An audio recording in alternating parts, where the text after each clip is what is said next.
You were like my lover and my best friend, all wrapped in one with a ribbon on it.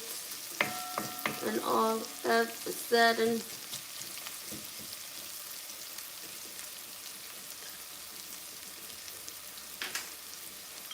going in with some tomato.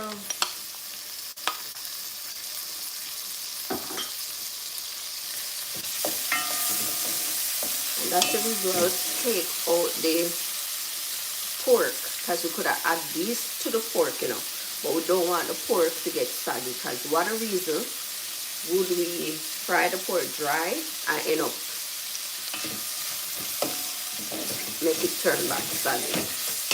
And yes, the flavor go in the same way because we use the fat to fry up the fat on the pork to fry up the seasoning.